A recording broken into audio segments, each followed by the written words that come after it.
Era una tarde soleada, donde la luz del sol se mezclaba con la inmensidad de la mar. Se respiraba tranquilidad y paz en el ambiente, pero nadie podía imaginar lo que llegaría a ocurrir el 13 de marzo en aquel idílico paisaje donde la mar rompía las olas en la arena de la larga playa. José y Juani paseaban como lo hacían todos los días, sintiendo la húmeda arena de la playa bajo sus pies. Un paseo que llevaban ya casi 3 años practicando desde que contrajeron matrimonio. Él, como siempre, vestido con un pantalón corto de color gris y su playera de color blanco, y también su inconfundible sombrero de playa en su cabeza, mientras que en la mano llevaba las zapatillas. Ella, con una falda rosa y una camiseta ajustada que le marcaba todo su rostro, y una gran pamela en la cabeza, y siempre cubriéndose los ojos con sus grandes gafas de sol, y como José con sus zapatillas en la mano, mientras con la otra agarraba la mano de Juan y jugaban con los dedos entrelazados. En esta playa, durante su paseo, solían hablar de las cosas de casa y de cómo le gustaría seguir fabricando su futuro, como planifican miles de parejas a diario, muchas veces en un sofá o en la mesa de la cama o en su casa. Pero para ellos era importante hablar de eso en plena naturaleza, donde según esta pareja el alma se mezclaba con su entorno y era más fácil poder dialogar y pensar mientras hablaban de sus preocupaciones y pasiones y también aspiraciones. Era un día casi perfecto, donde los rayos de sol iluminaban sus caras y la arena junto a las olas que parecían bailar junto a cada uno de sus pasos. José y Juani llevaban ya casi unos 5 kilómetros recorridos cuando él le ofrece sentarse en la orilla y disfrutar de la inmensa calma de la mar, la que aquel día parecía una piscina natural. A lo lejos se divisaban barcos esperando ancorados su entrada a puerto, mientras pequeñas barcas de pescadores se les veía faenar no muy lejos de la orilla. A su derecha, unos surfistas donde empezaban a preparar sus tablas, mientras otros empezaban a entrar al agua disfrutando del viento y de sus velas. Todo parecía ir sobre ruedas y que sería un fantástico día de playa que envolvería ese momento mágico de sus vidas.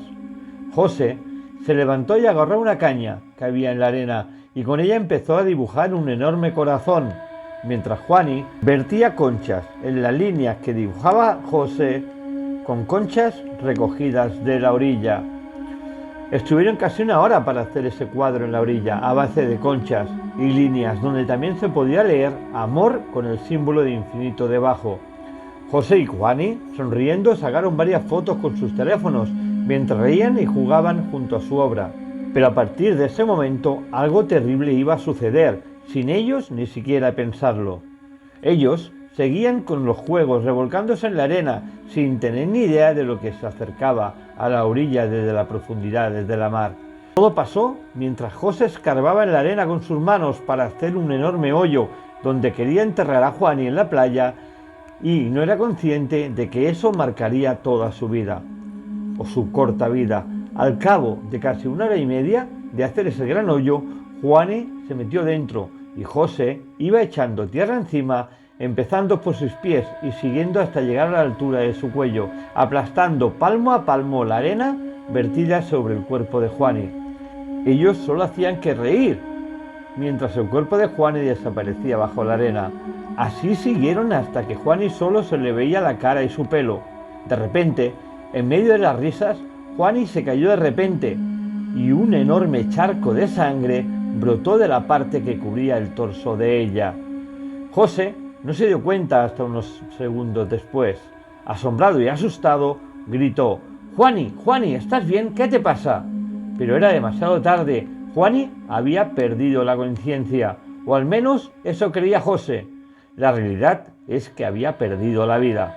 José se apuró a desenterrar a Juani y cuando llegó a su cuerpo quedó aterrorizado, pues la parte de los pechos de Juani hasta su cintura habían desaparecido y estaba toda la arena manchada de sangre, como si alguien hubiera partido en dos su cuerpo y se lo hubiera comido.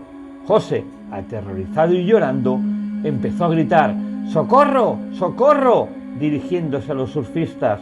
Estos, al escuchar sus gritos, dejaron sus tablas y salieron corriendo hacia donde estaba José. Pero tal como corrían hacia él, se escuchaban explosiones bajo sus pies y desaparecían, apareciendo enormes chorros de sangre en forma de fuentes ahí donde estaban. De los aproximadamente 15 surfistas, solo quedó uno en pie, y fue porque aterrorizado se paró en seco. Pero por mala suerte para él, cuando intentó retroceder caminando hacia atrás, en su último paso corrió la misma suerte y desapareció tras una brutal explosión como los demás, en un chorro enorme de sangre. José no entendía nada y se levantó, saliendo corriendo del lugar, sin parar de gritar y pidiendo ayuda. Todo que ya no queda nadie en la playa. Pero desgraciadamente, a pocos metros de salir en la playa, corrió la misma suerte, explotando en la arena. Pedro, un pescador desde su pequeña barca que estaba faenando a pocos metros de la costa, vio todo lo ocurrido y llamó a la policía. En principio, no lo creían, pero tras su insistencia una hora más tarde, su llamada causó efecto. Y allí se presentaron una hora después 2 coches policía donde estaban 4 agentes. De los 4 policías, uno se acercó donde estaba el charco de sangre donde había desaparecido José. Al llegar a la zona se quedó perplejo. Estaba lleno de sangre y con restos del cuerpo de José, como si lo hubieran introducido en una picadora. Al dar media vuelta para dar parte de lo que había visto, tras 2 pasos, este corrió la misma suerte, explotando en pedazos. Los otros policías no daban crédito a lo visto, mientras uno de ellos agarraba al compañero del policía muerto, quien quería dirigirse a la zona de los hechos gritando y llorando por la muerte de su compañero. Desde el coche patrulla, uno de ellos avisó a la central y desde ahí un superior decidió llamar a los artificieros.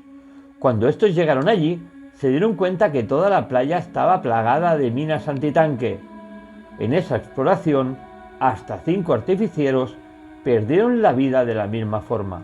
La investigación duró varios meses para averiguar por qué y quién plagó esa playa con esas minas, pues aquello no era una zona donde se hubieran concentrado ningún conflicto de guerra ni ahora ni años atrás.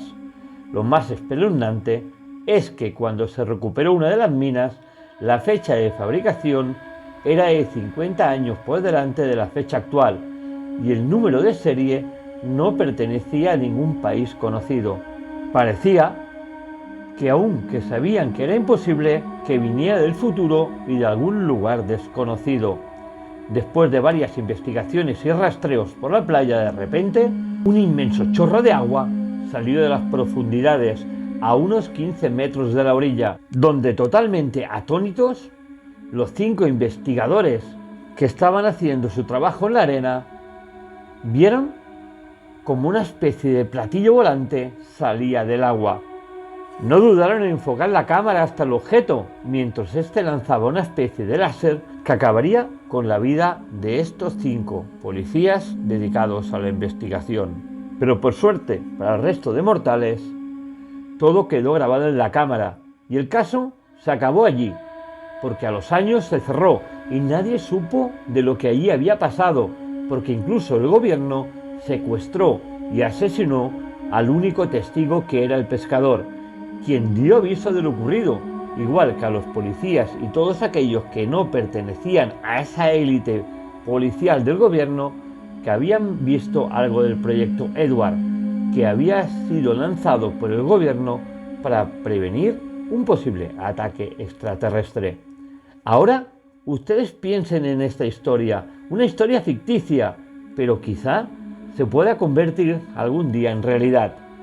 Solamente les decimos que piensen y hasta la semana que viene, amigos, aquí en Curiositats TV, en Historias de Fantasmas. Hasta luego.